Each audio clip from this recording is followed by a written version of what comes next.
I am not an African American. I don't have an afro, I have an Amerifro. There are no African drums beating in my chest. The American guitar playing in my heart. And I am 100% black into Ace of Spades, but 100% American. I think it's a horrible mistake to be born in the greatest country in the world. You know, I didn't have to fill out an application. I did not have to sneak across the borders. I was blessed enough to be born here. And why not show that appreciation by standing up for your country and fighting back? But, you know, they attack me all the time, but I don't mind. I understand that they can't see what they're doing because of that anger that they have. And we have anger, the truth look like the lie, and the lie look like the truth. Because I've been there and I understand what's going on, so I don't take it personally at all. Who are the race hustlers? Who's in the business of keeping blacks angry? The race hustlers are people like Jesse Jackson, the NAACP, the Congressional Black Caucus, Louis Farrakhan, the so-called civil rights leaders, many other black preachers, Barack Obama. They're all into keeping black Americans angry and demoralized for power and wealth for themselves. And you have to demoralize a person or people in order to control them. You cannot control a moral people. So they keep them in a state of anger and confusion so that they can use them for their personal gain. They know that the problem is the family. They know that these people need a father and a mother, and they know that they're angry about that, but they won't tell them because they don't want the blacks to wake up and take control of their own lives. If they did, the race hustlers would go out of business, and that's why they won't tell the truth. What do you think Barack Obama's legacy is going to be as our first black president? The worst president that we've ever had in this country. He's a failure. He's a socialist. He has not impacted the lives of black Americans for the good at all. And a lot of black people thought that he would. That's one of the reasons that they voted for him. They thought that for some reason that he would be of help to them. And it has not been that way. He will go down in history as the worst, most resented president that this country has ever experienced thus far. You know, Bill Clinton said the other day that "Make America Great," the tagline for Donald Trump, harkens back to white racism in the South. What do you say? Bill Clinton is a liar. You know, they are using that word. What you have to realize, the Democrats don't have anything. They have no values, at least the leaders, the politicians and the so-called leadership. They have no foundation at all. Their foundation is built upon a lie and not the truth. And so they have to keep using that word, racism, in order to keep black Americans brainwashed and dumbed down and angry just to get the vote. That's all. That's the only reason they're doing this, to get that vote, because they know a lot of blacks are going to believe into that and vote for the Democratic Party. It is not at all. I am stopping for Donald Trump. We need Donald Trump. I'm a Trump fan all the way, right?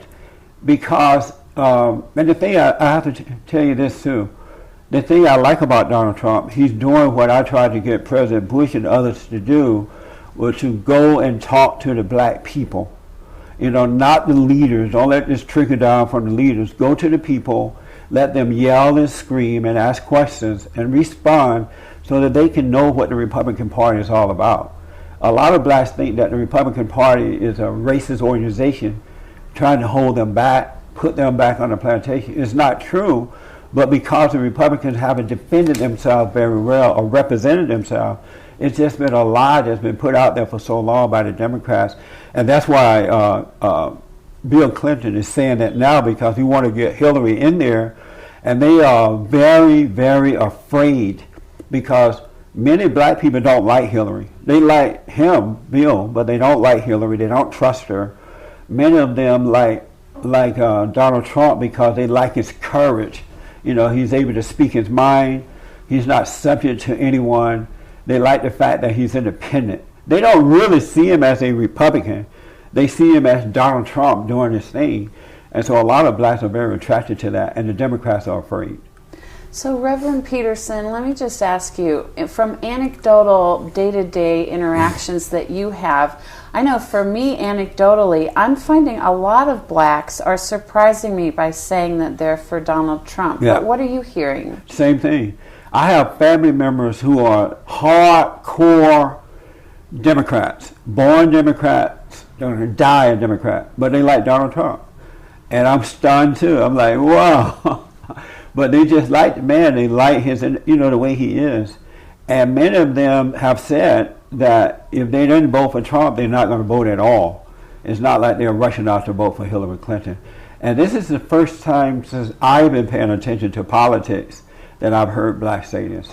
What's your observations on America and race? And who's making it better? Who's making it worse? Yeah. I have a new book out called The Antidote, Healing America from the Poison of Hate, Blame, and Victimhood.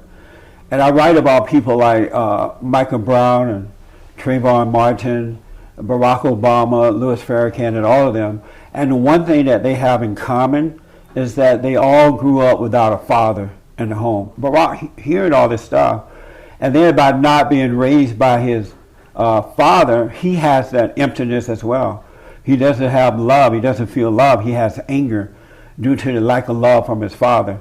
And that's why he can identify with a group like Black Lives Matter. Those people are evil. They're wicked. They're an agitated group. They are worse than the KKK. If Black Lives Matter was a white organization and doing exactly what they're doing now, America would not accept them. They would not, but because they're black and white people are afraid, and then they have the support of the president, they're allowed to bring on destruction in this country. Can you imagine you have a group of people shouting, what do we want? Dead cops. When do we want them now? Pigs in a blanket, fry them like bacon. And they can get away with it, and then people go out and start killing cops. No big deal. Barack Obama still accepts these people. They have a hatred for white people, but the anger is really not from white people. It starts in the home. It starts with the parents, the failure of the parents. But they won't deal with that. They're rather blaming on white people because white folks are afraid to stand up for themselves and say, I'm not a racist, I'm not against you. And because they're afraid, they're giving power to these race hustlers. There is no such thing as racism. It doesn't exist. It's an illusion. It's been made up by the race hustlers in order to intimidate and control to get that power. You know, the Bible says that our battle is a spiritual battle, that we wrestle not against man, but against spirits and principalities and wickedness and demons in high places. It's a spiritual battle, not a physical one. And that's why we have been able to solve this so-called race problem. America has done everything that black people wanted. They've integrated the schools, the laws now protect black Americans. They can live wherever they want, they can work, they can do, but yet they're complaining because they believe, the regular folks believe that it is racism because of their anger, but the race hustlers know better. But we have not been able to solve this problem because we're trying to solve something that doesn't exist. We do not have a race problem. No such thing as racism. It's all spiritual. It's a battle between good and evil, right versus wrong. Talk about your life path and your worldview changes from being a Democrat as you started out to where you are now. Well, I grew up in Alabama on a plantation right outside of Montgomery, Alabama. I grew up under the Jim Crow laws. I went to all-black school, of course. I remember going to a movie theater once down in Alabama when I was a teenager, and we had to sit in the balcony because the blacks were not allowed to sit with white folks at the time. But that was fine because being a teenager, we had a better view, so I thought we had better seats anyway. And I grew up picking cotton, and we were taken out of school twice a year to harvest the crops and stuff like that. But I can tell you that growing up, not one time were we taught to hate white people. My grandparents and their parents taught us that there's good and bad in all races of people, and that we should treat people the way we would like to be treated. And if there was a time for hate, even though there is never a time for hate, it would have been back then. We were still not taught to hate. We were not taught to hate. And this only started during the civil rights movement, when blacks were told that white folks are the problem, and they've been told that by the race hustlers for so many years now. I moved out to LA at 18, and that's when I started to really hear preachers, black preachers and others, saying that white people were the problem. And at that point, I started to hate white folks for the first time in my life. And as you know, when you hate someone, you become like what you hate. You lose your own identity and you become something else. So that's when it really started downhill for me.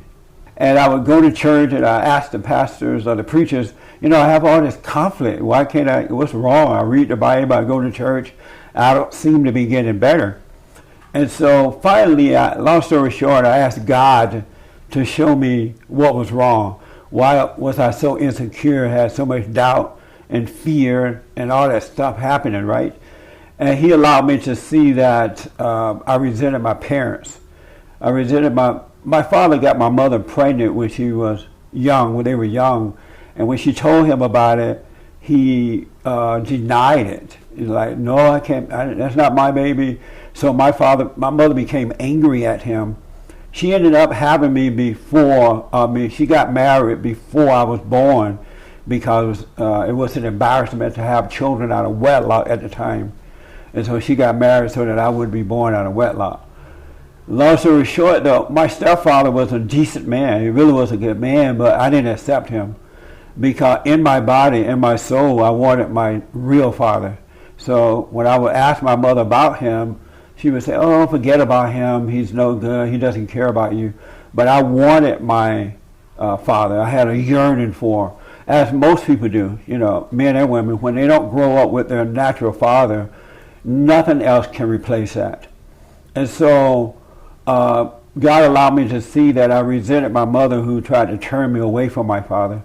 And the worst thing that can happen to a child is to be turned away from his or her father. Because when you're turned away from your father, you're turned away from God. Whether we know it or not, accept it or not, believe it or not, there's a spiritual order to life. And that order is God in Christ, Christ in man, man over woman, and woman over children. And the father represents Christ in the family. As Christ is over him, he's over his wife. And so the love comes down from God through Christ, through the father, to the wife, to the children.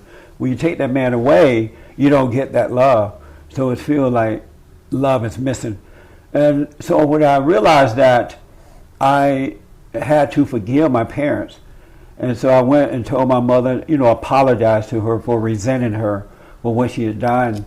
And my mother apologized. She didn't realize she had turned me away from him like that. And when I forgave her, God forgave me, and he gave me perfect peace. He took away all my fear, all of my doubts, all of my fears, all of my doubts, all of my worries, and he gave me perfect peace. And that was like 28 years ago. My father and I became very close. We worked out those issues, and we became one. And I have to tell you, there's nothing like a father's love. Nothing like it. And so I realized from that black Americans were suffering not because of racism, but the lack of moral character and the destruction of the family. And so I started an organization called Bond. And by the way, I was a Democrat when all this was happening. I was a Democrat, so I went back to God and I told him, hey, I need one more favor. And he's like, what is it? I said, well, you've changed my heart, you've taken away my anger, and you've given me perfect peace, but I'm a Democrat, and I can no longer identify with the Democratic platform. Can you forgive me for being a Democrat? And he said yes, and he forgave me for being a Democrat. I became a conservative Republican from that. And really, that's when all hell broke loose, because it's easier to be a member of the KKK than it is to be a black conservative Republican. All hell broke loose. So I've been dealing with that, but because I don't have the anger anymore, it doesn't bother me. I have fun with that. So he forgave me for being a Democrat, So I started an organization called Bond, the Brotherhood Organization of a New Destiny. And our purpose is to rebuild the family by rebuilding the man. We're getting men to forgive their parents for failing them, to turn back to God, and before having children, get married. Judge people based on character, not color. We counsel and tutor them. We help them find jobs to start businesses and things like that. We also have a private school now that we have started, Bond Leadership Academy for boys. And we are educating them as well. And I'm proud to tell you that we've been doing this for the last 26 years without one dime from the government. We get no government money because I believe the less government in your life, the better off you are. What kind of pushback do you get, and from whom, for your worldview change from a Democrat to a conservative Republican caring about black families? You know, you call sellout, Uncle Tom, the N-word. They say you hate your color, you hate everything, you hate your people. I've had guns drawn on me. My telephone's been tapped several times. But the problem is, I love what's right with all my heart, soul, and might.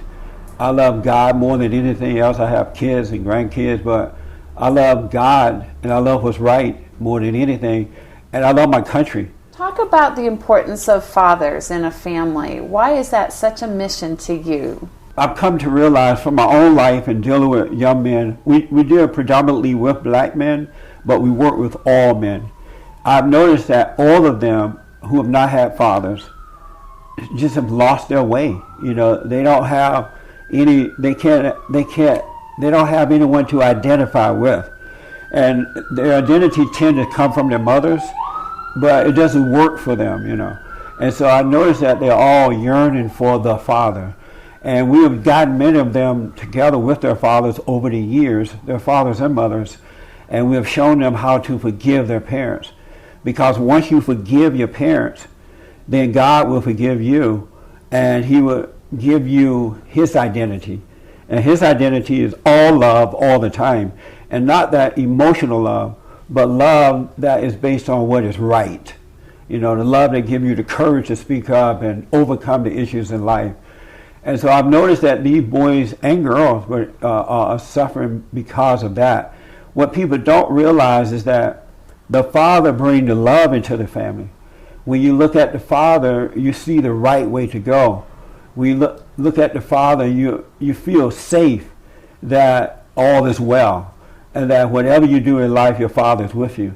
But when you don't have that, it's just all fear and doubt all the time. And if you notice that there is an attack upon men today, and most people don't understand why that is.